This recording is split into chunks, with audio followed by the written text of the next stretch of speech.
আল জাজিরার প্রতিবেদনকে আন্তর্জাতিক ষড়যন্ত্র হিসেবে দেখছেন বিশ্লেষকরা। আইনি পদক্ষেপ নেবার দাবি সরকারের একাধিক মন্ত্রী। উন্নয়ন প্রকল্পের ব্যয় বাড়াচ্ছে কারা জানতে চান প্রধানমন্ত্রী। নীতি নির্ধারকদের অদক্ষতাই দায়ী বলছেন বিশ্লেষকরা।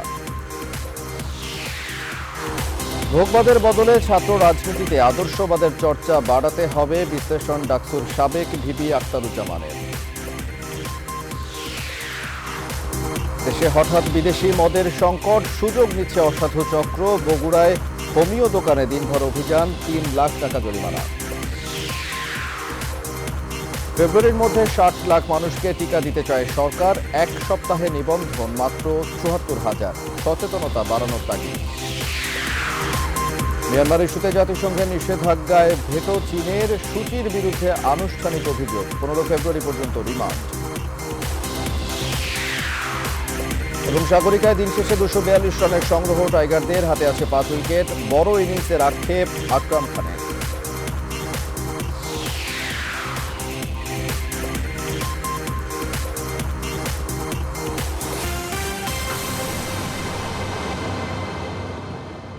রেইনবো অলরাউন্ডার এক্সটেরিয়র পেইন্ট, বাংলাদেশের আবহাওয়া উপযোগী একমাত্র পেইন্ট। দর্শক স্বাগত নিউজ 24 সংবাদে। আপনাদের সাথে আছি রাশেদ ইমাম। দেখছিলেন শিরোনাম, নিয়ে যাচ্ছি পুরো খবরে। আল জাজিরায় প্রচারিত all the prime ministers man শীর্ষক অনুসন্ধানী প্রতিবেদনটিকে বাংলাদেশের বিরুদ্ধে আন্তর্জাতিক ষড়যন্ত্রের অংশ বলে মনে করছেন বিশ্লেষকরা। এর পেছনে বিপুল অর্থ ব্যয় হয়েছে দাবি করে তার উৎস খুঁজে বের করার পরামর্শ সাবেক বিচারপতি শামসুদ্দিন চৌধুরী মানিকের। আরও নিরাপত্তা বিশ্লেষক অবসরপ্রাপ্ত মেজর জেনারেল মোহাম্মদ আলী শিকদার মনে করেন, ৭১-এর স্বাধীনতা বিরোধী এই আন্তর্জাতিক অপশক্তির বিরুদ্ধে বাংলাদেশের মানুষের সতর্ক থাকা উচিত। লাকমিনা জেসমিন সোমার প্রতিবেদন। All the prime ministers man, Bangladesh নিয়ে ঘণ্টাব্যাপী প্রচারিত আল জাজিরার অনুসন্ধান, যেটি নিয়ে আলোচনার চেয়ে এখন নিন্দার পাল্লাই ঢের বেশি। শুধু সরকারের মন্ত্রী মিনিস্টারই না, সাধারণ মানুষও সমালোচনার ঝড় তুলছেন সোশ্যাল মিডিয়ায়। অনেকে প্রধানমন্ত্রী শেখ হাসিনাকে সমর্থন জানিয়ে we all are Sheikh Hasina's men ফ্রেমে প্রোফাইল পিকচার পরিবর্তন করছেন। আল জাজিরার এই অনুসন্ধানের পেছনে দেশীয় ও আন্তর্জাতিক ষড়যন্ত্রের যোগসূত্র পাচ্ছেন বিশেষজ্ঞরা। সাবেক বিচারপতি শামসুদ্দিন চৌধুরী মানিকের মতে, বিশেষ উদ্দেশ্যে রিপোর্টটির পেছনে $1 মিলিয়ন খরচ করা হয়েছে। এটি একটি আন্তর্জাতিক ষড়যন্ত্র। এটি একটি দেশ নয়, বেশ কয়েকটি দেশ এর সাথে যুক্ত। আমি মনে করি এতে যদি পাকিস্তান থাকে আমি তো অবাক হব না, তুরস্ক থাকলে আমি অবাক হব না। সুতরাং এটি একটি কনসার্টেড এবং কম্প্রিহেন্সিভ একটি ষড়যন্ত্র। এর পিছনে বিরাট আপনার বাজেট রয়েছে এবং সেই বাজেট এখন এইটি তদন্তের করে দেখা দরকার যে তাদের এই এত বড় আর্থিক যে বাজেট, সেই বাজেটের উৎসটা কোথায়। এটি কোনো বিচ্ছিন্ন প্রতিবেদন নয়, বরং এটি ৭১-এর স্বাধীনতা বিরোধীদের ধারাবাহিক ষড়যন্ত্রের অংশ, অভিমত এই নিরাপত্তা বিশ্লেষকের। আল জাজিরা একটি প্রশ্নবিদ্ধ জঙ্গি, উগ্রবাদী, জিহাদি তন্ত্রে বিশ্বাসী একটি টেলিভিশন, এবং এটি কোনো বিচ্ছিন্ন ঘটনা নয়। এই বাংলাদেশের বিরুদ্ধে জামাত, উগ্রবাদী ধর্মান্ধ গোষ্ঠী যে ষড়যন্ত্র করে আসছে ১৯৭৫ সাল থেকে, তারই ধারাবাহিকতায় আমরা দেখেছি একের পর এক ষড়যন্ত্র তারা লিপ্ত হয়েছে এবং সেই ষড়যন্ত্রে তারা এখনো লিপ্ত আছে। সেটি আবার প্রমাণিত হলো আল জাজিরার এই যে প্রতিবেদনের মাধ্যমে। বাংলাদেশের সাধারণ মানুষ আল জাজিরার প্রতিবেদনকে প্রত্যাখ্যান করেছে, উল্লেখ করে আরও সতর্ক থাকার পরামর্শ বিশেষজ্ঞদের।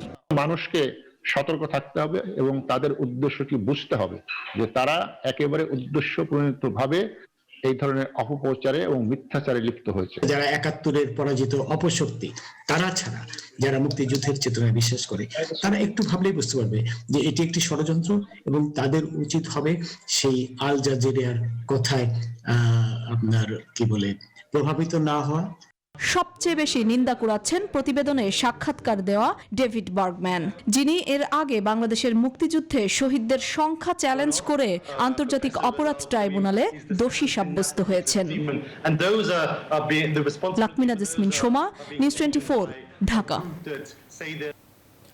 আল জাজিরায় প্রচারিত সংবাদের কঠোর সমালোচনায় সরকারের মন্ত্রীরা। আন্তর্জাতিকভাবে আইনগত ব্যবস্থা নেওয়ার কথাও ভাবছে সরকার। কেউ বলছেন নীতিবর্জিত হলুদ সাংবাদিকতা, কারো মতে রাজনৈতিক উদ্দেশ্যে ফরমায়েশি সংবাদ। দেশ বিরোধী শক্তি অর্থের বিনিময়ে দেশের সুনাম ক্ষুণ্ণের চেষ্টা করছে বলেও মন্তব্য করছেন কেউ কেউ। পুরোটা জানাচ্ছেন সজল দাস। কাতার ভিত্তিক আন্তর্জাতিক গণমাধ্যম আল জাজিরায় প্রচারিত সংবাদ নিয়ে আলোচনায় বাংলাদেশ। সংবাদটি ভিত্তিহীন ও উদ্দেশ্য প্রণোদিত উল্লেখ করে এরই মধ্যে প্রতিবাদ জানিয়েছে সরকার। বুধবার পৃথক বক্তব্যে গণমাধ্যমটির সমালোচনায় মুখর ছিলেন সরকারের মন্ত্রীরা। প্রচারিত সংবাদকে একপেশে ও বানোয়াট উল্লেখ করে গণমাধ্যমটির গ্রহণযোগ্যতা নিয়ে প্রশ্ন তুলেছেন সড়ক পরিবহন ও সেতুমন্ত্রী ওবায়দুল কাদের। একপেশে বানোয়াট এবং অসত্য প্রতিবেদনের তীব্র নিন্দা জানাচ্ছি। এটা স্পষ্টত একটা অপপ্রচার। গণমাধ্যম এবং সাংবাদিকতার রীতিনীতি অনুসরণ না করে এ ধরনের ফরমায়েশি ও রাজনৈতিক উদ্দেশ্য প্রণোদিত প্রতিবেদন একটি সংবাদ মাধ্যমের গ্রহণযোগ্যতাকেই প্রশ্নবিদ্ধ করে। আইনি পদক্ষেপ নেওয়া হবে কিনা এ নিয়ে সরকারের ভাবনার কথা জানান পররাষ্ট্রমন্ত্রী। Al Jazeera has lost it credibility. আমরা আইনগত ব্যবস্থা নেওয়ার চেষ্টা করব। We will look into it. এদিকে এক অনুষ্ঠান শেষে সাংবাদিকদের প্রশ্নের জবাবে আল জাজিরায় প্রচারিত সংবাদকে নীতিবর্জিত হলুদ সাংবাদিকতা হিসেবে আখ্যায়িত করেন স্বরাষ্ট্রমন্ত্রী। ইয়েলো সাংবাদিকতা যেগুলো নিয়ে আসছে, এগুলি সাংবাদিকের নর্মসে এগুলি পড়ে না। তা আমি মনে করি যারা এটি করেছেন তাদের একটা উদ্দেশ্য ছিল, সেই উদ্দেশ্য নিয়ে তারা এই ধরনের একটা ঘটনা ঘটিয়েছেন। ঢাকা রিপোর্টার্স ইউনিটি মিলনায়তনে এক অনুষ্ঠানে তথ্যমন্ত্রী বলেন, অর্থের বিনিময়ে দেশ বিরোধী ষড়যন্ত্রকারীরা দেশের সুনাম নষ্টের চেষ্টা করছে। এই স্বাধীনতা বিরোধী জামাত চক্র যারা আজকে দেশের মধ্যে ঘৃণিত, নিন্দিত, তাদের অর্থবিত্ত নিয়ে মানুষ ভাড়া করে এবং বিভিন্ন আন্তর্জাতিক মিডিয়ার সাথে যোগাযোগ করে দেশের বিরুদ্ধে ষড়যন্ত্রে লিপ্ত হয়েছে। দেশ বিরোধী ষড়যন্ত্রকারীদের বিরুদ্ধে সরকারের সুস্পষ্ট অবস্থানের কথাও জানান মন্ত্রীরা। সজল দাস, নিউজ 24, ঢাকা। উন্নয়ন প্রকল্পে কারা ব্যয় বাড়াচ্ছে তা খতিয়ে দেখার নির্দেশনা দিয়েছেন প্রধানমন্ত্রী শেখ হাসিনা। শুধু তাই নয়, ব্যয় ও সময় ক্ষেপণকারীদের বিরুদ্ধে কী ধরনের ব্যবস্থা নেওয়া হয়েছে তা প্রধানমন্ত্রী বরাবর জানাতে বলেছেন তিনি। রাজধানীর এনইসি সম্মেলন কক্ষে অনুষ্ঠিত একনেক বৈঠকে এমন নির্দেশনা দিয়েছেন প্রধানমন্ত্রী।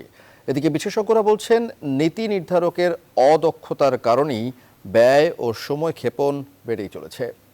সুলতান আহমেদ জানাচ্ছেন বিস্তারিত। নির্ধারিত সময়ে সরকারের উন্নয়ন প্রকল্প শেষ না হওয়া এবং ধাপে ধাপে বাজেট বাড়ানো এখন অনেকটাই নিয়মিত ঘটনা। প্রায় প্রতিটি একনেক বৈঠকেই দেখা যায় ব্যয় ও সময় বাড়িয়ে প্রকল্প সংশোধন করতে। বহুদিন ধরেই সরকার প্রধান বিষয়টি নিয়ে ক্ষুব্ধ, প্রতিক্রিয়াও ব্যক্ত করেছেন একাধিকবার। তবুও থামছে না প্রবণতা। একনেক বৈঠকে তিনি কারা কিভাবে ব্যয় বাড়াচ্ছে তার তালিকা তৈরির পাশাপাশি কি ব্যবস্থা নেওয়া হয়েছে তাও জানতে চান। অর্ডার দিয়েছেন তিনি, সংশ্লিষ্ট সকলকে, ওই সকল ব্যক্তিকে চিহ্নিত করুন কাদের গাফিলতির জন্য আমাদের প্রকল্প ডিজাইনটা ইনকারেক্ট হলো, আমাদের সময় অর্থ দুটোর অপচয় হলো, তাদের বিরুদ্ধে আপনারা আইনানুগ বিধান অনুযায়ী ব্যবস্থা নেবেন। এছাড়া একজন প্রকল্প পরিচালক যাতে একাধিক প্রকল্পে থাকতে না পারেন সেই ব্যাপারেও কঠোর নির্দেশনা দেন প্রধানমন্ত্রী। ঢাকায় বসে থাকেন, সুদূর প্রান্তের প্রকল্প, এইটা গ্রহণযোগ্য নয়। তিনি আবার আজকে হুঁশিয়ারি দিয়েছেন যে এটা সহ্য করবেন না, আমাদেরকে বলেছেন আপনারা যথাযথ আইনি ব্যবস্থা নেন। বিশেষজ্ঞরা অবশ্য বলছেন, ব্যয় বাড়াতেই এমন প্রচেষ্টা কিনা তা খতিয়ে দেখতে হবে। এজন্য সরকারের দক্ষতা বাড়ানো প্রয়োজন বলেও মত তাদের। যে আমাদের প্রশাসনিক ক্ষেত্রে যেসব লাইন মিনিস্ট্রিগুলো আছে তাদের যে প্রশাসনিক দক্ষতা, সেখানে একটা বিশাল গ্যাপ আছে। তারা কিন্তু একটা টিএপিপি প্রস্তুত করতে পারে না। এটা আমাদের প্রশাসনিক ব্যবস্থাপনার একটা বিশাল দুর্বলতা। তবে এত সব আলোচনার মধ্যেও দুইটি প্রকল্পে ব্যয় ও সময় বেড়েছে মঙ্গলবারের বৈঠকেও। এ দুটি সহ এদিন অনুমোদন মিলেছে মোট 8টি প্রকল্পের, যেখানে ব্যয় হবে 11,324 কোটি টাকা। সুলতান আহমেদ, নিউজ 24, ঢাকা।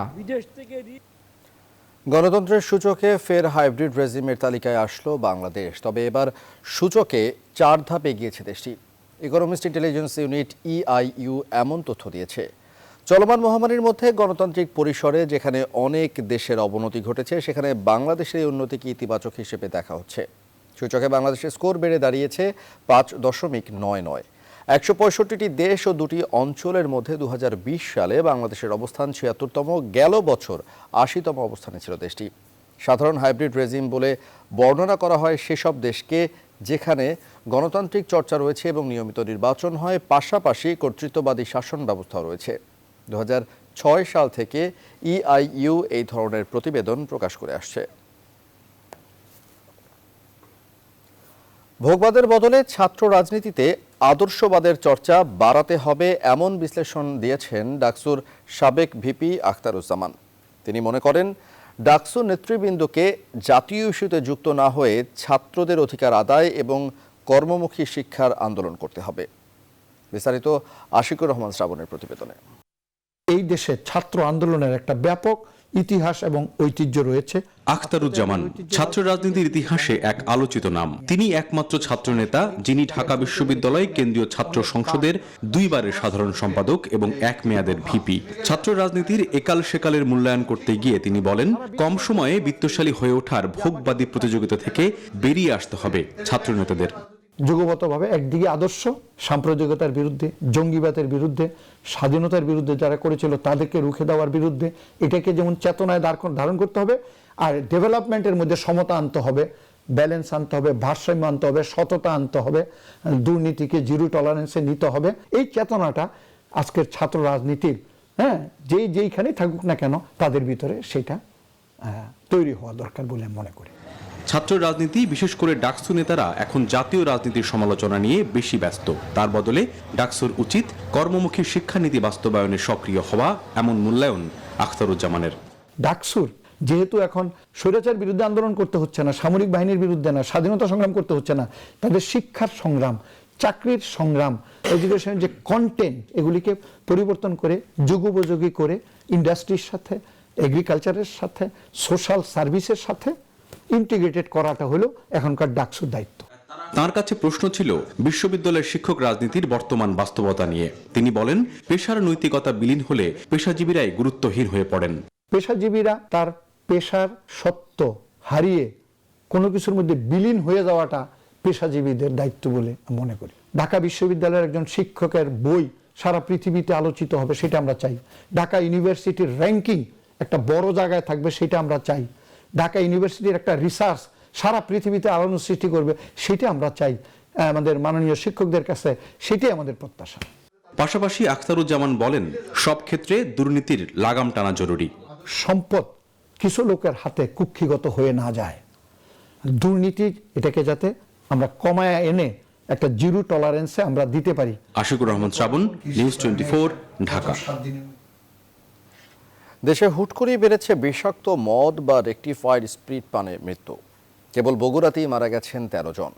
এই পরিস্থিতিতে নকল মদ তৈরির কারখানার সন্ধানে অভিযান চালায় প্রশাসন। স্বরাষ্ট্রমন্ত্রী আসাদুজ্জামান খান কামাল জানিয়েছেন, বিদেশি মদের আমদানি বন্ধের সুযোগ নিচ্ছে একটি অসাধু চক্র। তাদের বিরুদ্ধে অভিযান অব্যাহত থাকবে। পাশাপাশি মদ পানকারীদের সতর্কও করেছেন তিনি। বগুড়া প্রতিনিধি আব্দুস সালাম বাবুকে সাথে নিয়ে বিস্তারিত জানাচ্ছেন মাসুদ আলাবনী। বিদেশি মদ আমদানি বন্ধ থাকায় বাজারে হঠাৎ করেই বিষাক্ত ও ভেজাল মদের উপস্থিতি বেড়ে গেছে। সংকটকে পুঁজি করে কিছু অসাধু ব্যবসায়ী বিদেশি মদের বোতলে ফ্লেভার, মিথাইল, কম দামি ইথানল ও রেকটিফাইড স্পিরিট মিশিয়ে তৈরি করছে ভেজাল মদ, যা পান করে এরই মধ্যে দেশের বিভিন্ন স্থানে মৃত্যু হয়েছে বেশ কয়েকজনের। অবশেষে টনক নড়েছে সরকারের। এসব ভেজাল মদ বিক্রেতা ও তৈরির কারখানার সন্ধানে শুরু হয়েছে অভিযান। মঙ্গলবার রাতে অভিযান চালিয়ে 4 জনকে গ্রেফতার করে বগুড়া সদর থানা পুলিশ। এছাড়া বুধবারও জেলার বিভিন্ন স্থানে অভিযান চালায় ভ্রাম্যমাণ আদালত। শহরের পারুল হোমিও হল, মুন ও মাহি হোমিও হলে অভিযান চালিয়ে হোমিও ওষুধ তৈরির সরঞ্জাম ও মেয়াদোত্তীর্ণ ওষুধ জব্দ করা হয়। একই সাথে 3 লাখ টাকা জরিমানাও করা হয়। ওনাদের হোমিও ওষুধ তৈরি করার বিভিন্ন কেমিক্যালস আমরা পেয়েছি, সেগুলো বিষাক্ত কিনা এজন্য রাসায়নিক পরীক্ষার প্রয়োজন। আমরা সেগুলো জব্দ করে রাসায়নিক পরীক্ষার জন্য পাঠাবো। সর্বমোট 4 জনকে গ্রেফতার করতে সক্ষম হয়েছে। আমাদের অভিযান এখনো অব্যাহত রয়েছে। আমাদের আরো কিছু কাজ বাকি আছে, সেই কাজগুলো আমরা পর্যায়ক্রমে করে যাব। এদিকে রাজধানীতে এক অনুষ্ঠানে স্বরাষ্ট্রমন্ত্রীও স্বীকার করেন করোনার কারণে অসাধু ব্যবসায়ীরা সক্রিয় হয়ে ওঠায় এমন পরিস্থিতির সৃষ্টি হয়েছে। আমাদের ডিবি পুলিশ কিন্তু সবগুলিকে আইডেন্টিফাই করেছে, কোথায় কিভাবে ভেজাল হচ্ছে, কিভাবে তারা এই ভেজাল মদ তৈরি করছে তাদেরকে আইডেন্টিফাই করেছে এবং তারা নেটের মধ্যেই নিয়ে আসছে, অনেকগুলিকে ইতিমধ্যে ধরেছে। যারা মদ্যপান করেন তারা অবশ্যই ভেজাল মদ যেন না পান করেন। এছাড়াও যারা মদ পান করেন তাদের সচেতন থাকার পরামর্শ দেন আসাদুজ্জামান খান কামাল। মাসুদা লাবনী, নিউজ 24। ফেব্রুয়ারিতে আসছে ভ্যাকসিনের দ্বিতীয় চালান। সে হিসেবে এই মাসের মধ্যে অন্তত 60 লাখ মানুষের শরীরে ভ্যাকসিন প্রয়োগ করতে চায় স্বাস্থ্য অধিদপ্তর। ব্যাপক প্রচারণা থাকা সত্ত্বেও বুধবার সকাল পর্যন্ত ভ্যাকসিন পেতে আগ্রহীদের নিবন্ধন মাত্র ৭৪,০০০। রিশাদ হাসান জানাচ্ছেন বিস্তারিত। ৭ ফেব্রুয়ারি থেকে সারা দেশে আনুষ্ঠানিকভাবে শুরু হচ্ছে ভ্যাকসিন প্রয়োগ। বাংলাদেশে উপহার হিসেবে আসা ২০ লাখ ও ক্রয়কৃত ৫০ লাখ ডোজ ভ্যাকসিনের মধ্যে চলতি মাসেই ৬০ লাখ ডোজ ভ্যাকসিন প্রয়োগের পরিকল্পনা স্বাস্থ্য অধিদপ্তরের। বাকি ভ্যাকসিনগুলো পরবর্তী চালানে আসা ৫০ লাখ ডোজের সাথেই প্রয়োগ করা হবে। ৬০ লাখ মানুষের মাঝে ভ্যাকসিন প্রয়োগের লক্ষ্যমাত্রা থাকলেও বুধবার সকাল পর্যন্ত ভ্যাকসিন নিবন্ধনের সংখ্যা মাত্র ৭৪,০০০। ইউনিয়ন পর্যায়ের মানুষের সাথে কথা বলে জানা যায় অনলাইনে নিবন্ধন সম্পর্কে তাদের ধারণা নেই বললেই চলে। তো ক্লিয়ারলি বুঝি না, জানি না যে কিভাবে অ্যাপসের মাধ্যমে অনলাইনে আবেদন করতে হবে। করোনা ভ্যাকসিন যে এসছে এটা আমরা এখনো পর্যন্ত জানতে পারিনি। এটা বিষয়ে ব্যাপক প্রচারণা হওয়া উচিত বলে আমি মনে করছি। স্বাস্থ্য অধিদপ্তর বলছে গ্রাম পর্যায়ে সাধারণ মানুষের ভ্যাকসিন নিবন্ধনে সহায়তা করবে ইউনিয়ন ডিজিটাল সেন্টার ও মাঠের স্বাস্থ্যকর্মীরা। সে লক্ষ্যে চলছে ব্যাপক প্রচারণা, সম্পৃক্ত করা হয়েছে জনপ্রতিনিধিদেরও। মাইকিং চলছে, স্থানীয়ভাবে পোস্টার দেওয়া হচ্ছে এবং জনপ্রতিনিধিদেরকে ইনভলভ করা হয়েছে এবং স্থানীয় যারা কমিটি আছে সেটা আছে, তারপর টিভি আছে, পত্রিকায় যাচ্ছে, সমস্ত জায়গাতেই দেওয়া হচ্ছে। তবে কেন এত কম নিবন্ধন এমন প্রশ্নের জবাবে প্রতিষ্ঠানটির মহাপরিচালক জানান, স্মার্টফোনের সুরক্ষা অ্যাপ চালু হলেই বাড়বে নিবন্ধন। রেজিস্ট্রেশন কম হচ্ছে, আমাদের তো বরাবরই একটা সব ব্যাপারেই একটা অনাগ্রহ আছে, তা আশা করছি যে এটা হয়ে যাবে। কারণ হচ্ছে যে লোকজন আমাদের সবকিছু হয় শেষ মুহূর্তে। এখন আজকে যদি আমি ঘোষণা দেই যে আজকেই শেষ, তাহলে দেখবেন যে একটা বিশাল হুড়াহুড়ি হবে। যেহেতু প্রতিটি টিকা গ্রহণকারী ব্যক্তি ৮ থেকে ১২ সপ্তাহের ব্যবধানে ২ ডোজ করে ভ্যাকসিন পাবেন, সেক্ষেত্রে অনলাইনে নিবন্ধনের কোনো বিকল্প নেই বলেও জানায় স্বাস্থ্য অধিদপ্তর। রিশাদ হাসান, নিউজ 24, ঢাকা। এদিকে দেশে করোনা ভাইরাসে আরও ১৩ জনের মৃত্যু হয়েছে। এ নিয়ে মোট প্রাণহানি ৮,১৬২ জনে দাঁড়িয়েছে। গত ২৪ ঘন্টায় নমুনা পরীক্ষা হয়েছে ১৪,৯৮৫টি, এর মধ্যে শনাক্ত ৪৩৮ জন। এ পর্যন্ত মোট শনাক্তের সংখ্যা দাঁড়ালো ৫,৩৬,৫৪৫ জন। একদিনে সুস্থ হয়ে বাড়ি ফিরেছেন ৫৭৮ জন। সুস্থ রোগীর মোট সংখ্যা বেড়ে ৪,৮১,৩০৬ জন হয়েছে। ২৪ ঘন্টায় নমুনা পরীক্ষার বিবেচনায় শনাক্তের হার ২.৯২%। এ পর্যন্ত মোট শনাক্তের হার ১৪.৫৩%।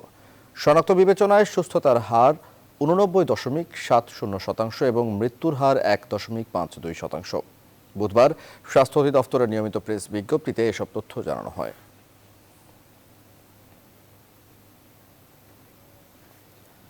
মিয়ানমারের ঘটনা তাদের অভ্যন্তরীণ বিষয় বলে মন্তব্য করেছেন স্বরাষ্ট্রমন্ত্রী আসাদুজ্জামান খান কামাল। রাজধানীতে এক অনুষ্ঠানে সাংবাদিকদের প্রশ্নের জবাবে তিনি বলেন, সীমান্তে আইনশৃঙ্খলা বাহিনীর অতিরিক্ত সদস্য মোতায়েন করা হবে না, তবে সতর্ক থাকতে বলা হয়েছে। সেটা তাদের অভ্যন্তরীণ ব্যাপার। মিয়ানমারে আগেও তারা সামরিক শাসন ছিল। আমরা সবসময় আমাদের যে সীমান্ত সেইখানে আমাদের রয়েছে, আমাদের নজরদারি রয়েছে। আমরা সবসময় মায়ানমারের সীমান্ত দিয়ে যাতে করে অনুপ্রবেশ যারা করেছেন তো করেছেন, আর ফার্দার যাতে না করতে পারে সেই জন্য আমরা সজাগ রয়েছি। মিয়ানমারের রাষ্ট্রীয় উপদেষ্টা অং সান সুচির বিরুদ্ধে আনুষ্ঠানিক অভিযোগ দায়ের করে ১৫ ফেব্রুয়ারি পর্যন্ত আটক আদেশ চেয়েছে দেশটির পুলিশ। এদিকে জাতিসংঘের নিরাপত্তা পরিষদে মিয়ানমারের বিরুদ্ধে নিন্দা প্রস্তাব ভেটো দিয়েছে চীন। আর মিয়ানমারের সেনাপ্রধান বলছেন, সামরিক অভ্যুত্থান ঘটানো অনিবার্য ছিল। বিস্তারিত চন্দ্রানী চন্দ্রার ডেস্ক রিপোর্টে।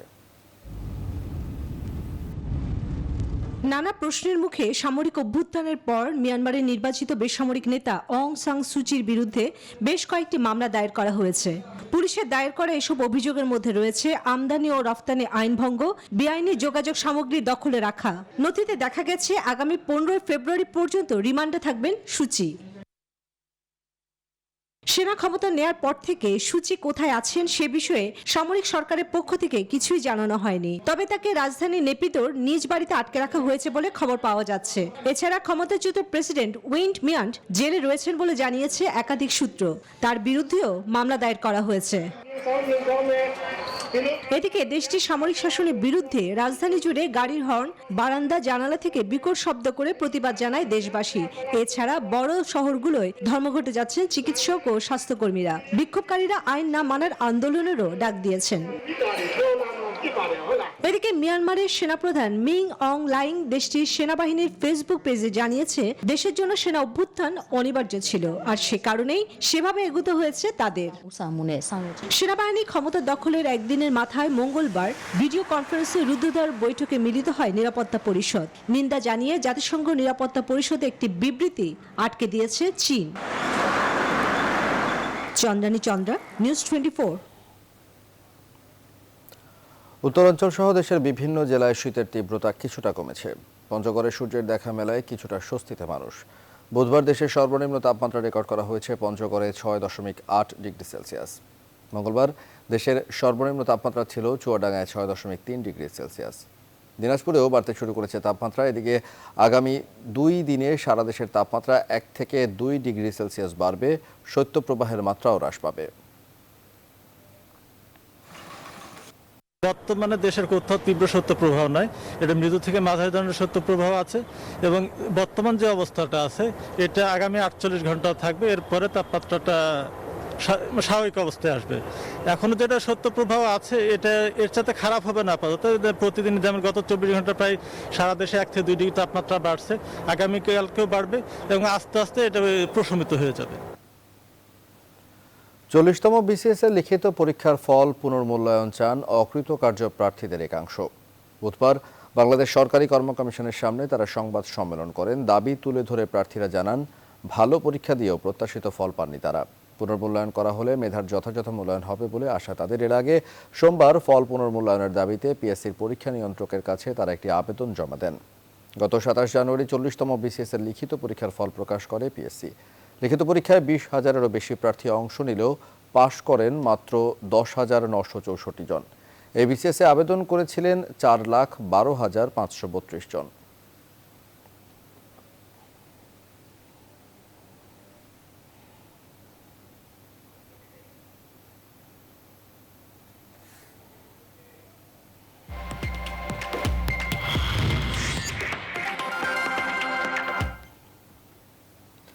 টানা কয়েকদিন পতনের পর আবার ঊর্ধ্বমুখী ধারায় ফিরেছে দেশের পুঁজিবাজার। বুধবার প্রধান পুঁজিবাজার ঢাকা স্টক এক্সচেঞ্জ ডিএসসির প্রধান সূচক প্রায় 18 পয়েন্ট বেড়ে অবস্থান নিয়েছে 5,581 পয়েন্টে। এই বাজারে লেনদেন হওয়া কোম্পানিগুলোর মধ্যে দর বেড়েছে 67টির, কমেছে 180টির, আর অপরিবর্তিত ছিল 107টির। পাশাপাশি লেনদেনও কিছুটা বেড়েছে আগের দিনের তুলনায়। মোট লেনদেন হয়েছে 794 কোটি টাকা। এদিকে চট্টগ্রাম স্টক এক্সচেঞ্জ সিএসসিতে প্রধান সূচক কমেছে 31 পয়েন্ট, মোট লেনদেন হয়েছে 43 কোটি টাকা। লেনদেনে অংশ নেওয়া কোম্পানিগুলোর মধ্যে দর বেড়েছে 50টির, কমেছে 125টির। এবারে প্রবাসের খবর।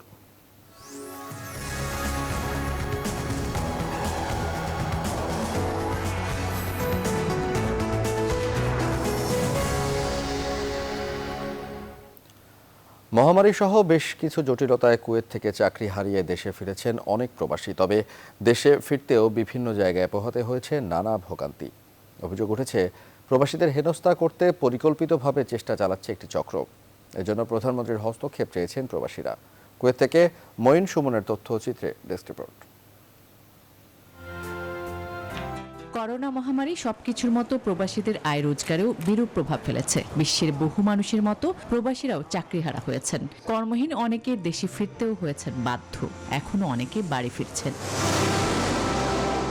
তবে দেশে ফিরতে পদে পদে তারা শিকার হচ্ছেন ভোগান্তির।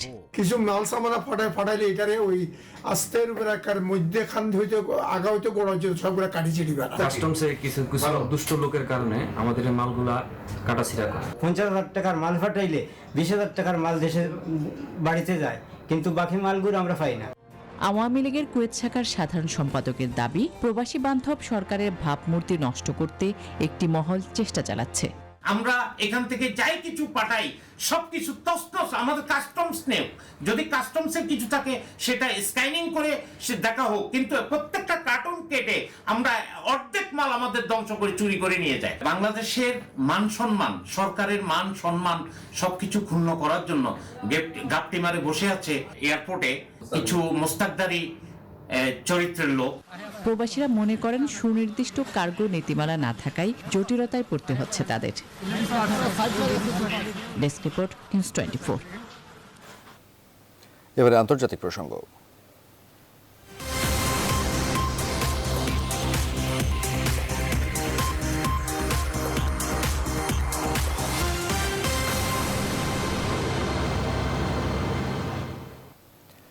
ইউরেনিয়াম মজুদ বাড়াতে উন্নত মানের সেন্ট্রিফিউজ বসিয়েছে ইরান। সামনে আরও উচ্চ ক্ষমতা সম্পন্ন সেন্ট্রিফিউজ বসানো হবে বলে জানায় তেহরান। এদিকে ইরানের ওপর আরোপিত নিষেধাজ্ঞা তুলে নিয়ে ফের সমঝোতায় ফিরতে যুক্তরাষ্ট্রের প্রতি আহ্বান জানিয়েছে ইউরোপীয় ইউনিয়ন। মার্কিন প্রশাসনের প্রতি একই আহ্বান জানিয়েছে চীনও। Chandrani Chandra, desk report. আন্তর্জাতিক পারমাণবিক শক্তি সংস্থা বা IAEA তে নিযুক্ত ইরানের প্রতিনিধি কাজিম গরিবাবাদি জানিয়েছেন, তার দেশ নাতানজ ও ফোর্দো পরমাণু স্থাপনায় উন্নত মানের সেন্ট্রিফিউজ বসিয়েছে, যাতে ইউরেনিয়াম সমৃদ্ধকরণের সক্ষমতা বৃদ্ধি করা যায়। তা IAEA এর কর্তৃপক্ষ অবগত আছে বলেও দাবি করেন তিনি। সামাজিক যোগাযোগ মাধ্যম টুইটারে দেয়া পোস্টে এসব তথ্য জানিয়েছেন কাজিম গরিবাবাদি। জানান, ফোর্দো পরমাণু স্থাপনায় IR-6 সেন্ট্রিফিউজ বসানো হয়েছে। সামনে IR-6 সেন্ট্রিফিউজের সংখ্যা বাড়বে বলেও জানান গরিবাবাদি। ইউরোপীয় ইউনিয়ন বাইডেন সরকারকে ইরানের পরমাণু সমঝোতায় ফিরে আসার আহ্বান জানিয়েছে। ইউর পররাষ্ট্রনীতি বিষয়ক প্রধান কর্মকর্তা জোসেফ বোরেলের মুখপাত্র পিটার স্ট্যানো সৌদি নিউজ চ্যানেল আল আরাবিয়ানকে দেয়া এক সাক্ষাৎকারে এই আহ্বান জানিয়েছেন। তবে যুক্তরাষ্ট্রকে নিঃস্বার্থভাবে পরমাণু সমঝোতায় ফিরে আসার আহ্বান জানিয়েছে চীন। পাশাপাশি ইরানের বিরুদ্ধে মার্কিন নিষেধাজ্ঞা প্রত্যাহারের আহ্বানও জানিয়েছে বেইজিং। মঙ্গলবার এক সংবাদ ব্রিফিংয়ে একথা বলেন চীনা পররাষ্ট্র মন্ত্রণালয়ের মুখপাত্র ওয়াং ওয়েনবিন। চীন মনে করেন ইরানের পরমাণু ইস্যু অত্যন্ত স্পর্শকাতর একটি বিষয়, তাই এখন সব পক্ষের উচিত গত ডিসেম্বরে 5 জাতিগোষ্ঠীর পররাষ্ট্রমন্ত্রীদের বৈঠকে যে সমঝোতা প্রতিষ্ঠা হয়েছে তা বাস্তবায়নের প্রচেষ্টা বেগবান করা। চন্দ্রানী চন্দ্রা, নিউজ 24। অভিবাসন বিষয়ক 3টি নির্বাহী আদেশে সই করেছেন যুক্তরাষ্ট্রের প্রেসিডেন্ট জো বাইডেন। মার্কিন অভিবাসন প্রত্যাশীদের সুরক্ষা ও সুযোগ সুবিধা নিশ্চিত করতে এসব আদেশ বলে মন্তব্য করেছেন তিনি। এদিকে বাইডেন প্রশাসনে একের পর এক নিয়োগে দেখা গেছে ভিন্নতা। সমকামী পিট বুটিগিগকে মন্ত্রিসভায় অন্তর্ভুক্ত করা হয়েছে। এদিকে আগামী 9 ফেব্রুয়ারি মার্কিন কংগ্রেসের উচ্চকক্ষে সাবেক প্রেসিডেন্ট ডোনাল্ড ট্রাম্পের অভিশংসনের শুনানি শুরু হতে যাচ্ছে। চন্দ্রানী চন্দ্রার আরেকটি ডেস্ক রিপোর্ট। দেশের সুষ্ঠু, সুশৃঙ্খল এবং মানবিক অভিবাসন নিশ্চিতে মঙ্গলবার সন্ধ্যায় হোয়াইট হাউসে 3টি নির্বাহী আদেশে সই করেন নতুন মার্কিন প্রেসিডেন্ট জো বাইডেন। অভিবাসন নীতিতে সই করার পর বলেন, নতুন করে কোনো আইন তৈরি হয়নি।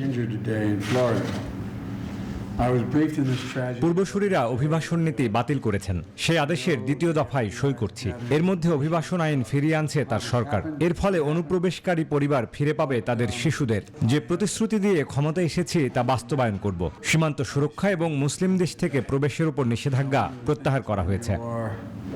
ট্রাম্প শাসনামলে জোরপূর্বক অভিভাবকদের কাছ থেকে আলাদা ক্যাম্পে রাখা হতো সন্তানদের। এছাড়া রাজনৈতিক আশ্রয় প্রার্থী এবং মেক্সিকো সীমান্তে অপেক্ষারত অভিবাসীদের বিষয়ে শুনানির জন্য অভিবাসন আদালতের প্রতিও নির্দেশ দেন বাইডেন। একই দিনে ওভাল অফিসে ফ্লোরিডা শুটিংয়ে অংশ নেওয়া 2 FBI গোয়েন্দার গুলিবিদ্ধ হয়ে মারা যাওয়ার পরিবারের প্রতি সমবেদনা জানান তিনি। জো বাইডেন প্রেসিডেন্ট হওয়ার পর পিট বুটিগিগকে তার মন্ত্রিসভায় অন্তর্ভুক্তির ঘোষণা দেওয়া হয়। 39 বছর বয়সী পিট বুটিগিগ একজন প্রকাশ্য সমকামী। প্রেসিডেন্ট বাইডেন প্রশাসনে ট্রান্সপোর্টেশন মন্ত্রী পদে সিনেট বুধবার তার মনোনয়ন নিশ্চিত করেছে। এদিকে সদ্য বিদায়ী মার্কিন প্রেসিডেন্ট ডোনাল্ড ট্রাম্পের অভিশংসনের বৈধতা নিয়ে চ্যালেঞ্জ করেছে তার আইনজীবীরা। মঙ্গলবার ট্রাম্পের আইনজীবীরা বলেন, প্রেসিডেন্ট হিসেবে ট্রাম্পের মেয়াদ শেষ হয়ে যাওয়ার এখন তার অভিশংসনের শুনানি করতে পারে না মার্কিন কংগ্রেসের উচ্চকক্ষ সিনেট। এমনকি ট্রাম্পকে আবারও প্রেসিডেন্ট পদে দাঁড়ানো থেকে বিরত রাখার এই খতিয়ান সিনেটের নেই বলে জানান তারা। 9 ফেব্রুয়ারি মার্কিন কংগ্রেসের উচ্চকক্ষে সাবেক প্রেসিডেন্টের অভিশংসনের শুনানি শুরু হতে যাচ্ছে। চন্দ্রানী চন্দ্রা, নিউজ 24। রাশিয়ান বৈকাল হ্রদের তীরে একা থাকেন একজন বৃদ্ধা।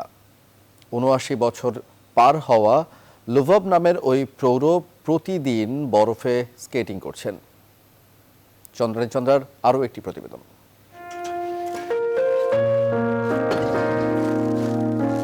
লুভভ মোড়ে খোটা ভটেগস ৭৯ বছর পার হওয়া নিঃসঙ্গ এক বৃদ্ধা। তার কাজ বরফের মাঝে স্কেটিং করা। প্রতিদিনই তিনি এটি করে থাকেন।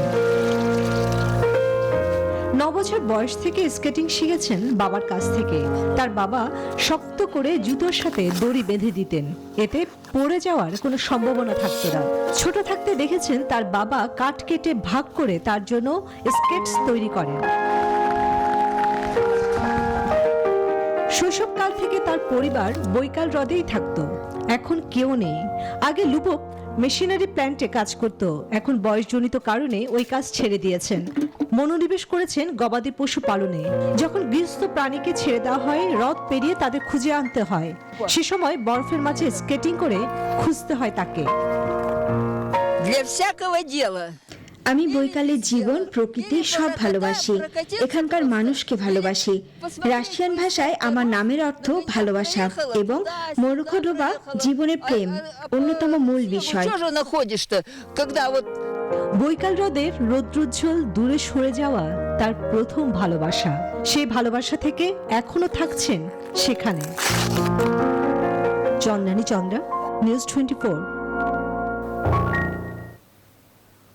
এবারে খেলার খবর।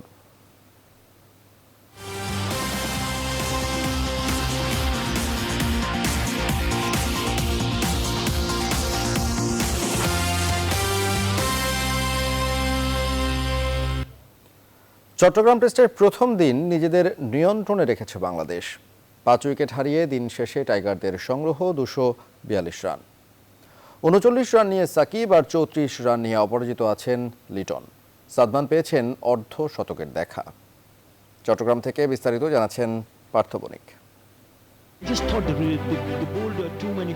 দিনের শুরুটা দেখে যদিও শেষটা বোঝা যায়, কিন্তু টেস্টে বাংলাদেশের ব্যাটিং দেখে বোঝার উপায় নেই সামনে কি হতে চলেছে। এই যেমন দিনের প্রথম সেশনে ওয়েস্ট ইন্ডিজের বিপক্ষে দ্রুত 2 উইকেট হারানোর পরেও বাংলাদেশ প্রথম দিন পার করেছে 5 উইকেট হাতে রেখে। সন্তোষজনক এই পারফরমেন্সে দলের সংগ্রহ প্রথম দিনে 242 রান। টস জিতে এদিন বলের সাথে পাল্লা দিয়ে রান তুলতে থাকেন তামিম সাদমান। তবে সুখের এই প্রহর স্থায়ী হয় মোটে 4 ওভার। কেমার রোচের বলে মাত্র 9 রানে বোল্ড হয়ে ফেরেন লোকাল বয় তামিম। 24তম ওভার পর্যন্ত সব ঠিকই চলছিল, তবে সুখ যদি না গায়ে সয় তবে কপালের কি দোষ। সাদমানের অহেতুক দ্বিতীয় রানের তাড়ায় রান আউটে কাটা পড়েন শান্ত। অদৃষ্টের পরিহাসী হোক বা ভাগ্যের বিড়ম্বনা, উইকেটে সেট হয়েও মুশফিকের হেয়ালিতে প্যাভিলিয়নে ফিরতে হয় সাদমানকে। দিন শেষে রিভিউ না নেবার এই আক্ষেপ ছুঁয়ে গেছে আকরাম খানকেও। আমার কাছে যেটা মনে হচ্ছে 4টা উইকেটের মধ্যে 50% কিন্তু আমাদের 2টা উইকেট কিন্তু বিরাট ভুল হয়েছে। একটা হলো যে আপনার যেটা তো আউটই ছিল না সাদমান, তার মনে হয় যে রিভিউ যেহেতু আমাদের 3টা ছিল সেখানে কিন্তু আরামে নেওয়া যেত, এটা একটা বড় মিস্টেক আছে। আর একটা যেটা রান আউট সেটা তো দেখেছেন যে নাজমুল কিন্তু খুবই ভালো ব্যাটিং করছিল। 2018 সালে টেস্টে এই মাঠেই ওয়েস্ট ইন্ডিজকে হারিয়েছিল বাংলাদেশ। 2 বছর আগের সেই ম্যাচের গোটা বোলিং ইউনিটকে এবারও অক্ষুণ্ণ রেখেছে টিম ম্যানেজমেন্ট। তাই টেস্টের দ্বিতীয় দিন ব্যাটিং যদি প্রত্যাশা মাফিক না হয়, তাহলে মুস্তাফিজ, সাকিব, তাইজুল, নাইম আর মিরাজদেরই ধরতে হবে দলের হাল। চট্টগ্রামের জহুর আহমেদ চৌধুরী স্টেডিয়াম থেকে পার্থ বণিক, নিউজ 24। শেষ করবো এখনকার নিউজ 24 সংবাদ। তার আগে শিরোনামগুলো আরও একবার।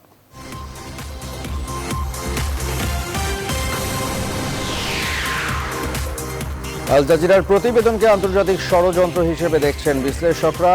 আইনি পদক্ষেপ নেবার দাবি সরকারের একাধিক মন্ত্রীর। উন্নয়ন প্রকল্পের ব্যয় বাড়াচ্ছে কারা জানতে চান প্রধানমন্ত্রী। নীতি নির্ধারকদের অদক্ষতাই দায়ী বলছেন বিশ্লেষকরা। ভোগবাদের বদলে ছাত্র রাজনীতিতে আদর্শবাদের চর্চা বাড়াতে হবে, বিশ্লেষণ ডাকসুর সাবেক ভিপি আখতারুজ্জামানের।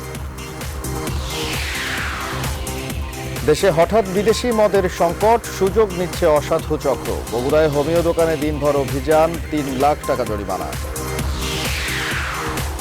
ফেব্রুয়ারির মধ্যে 60 লাখ মানুষকে টিকা দিতে চায় সরকার। 1 সপ্তাহে নিবন্ধন মাত্র 74,000।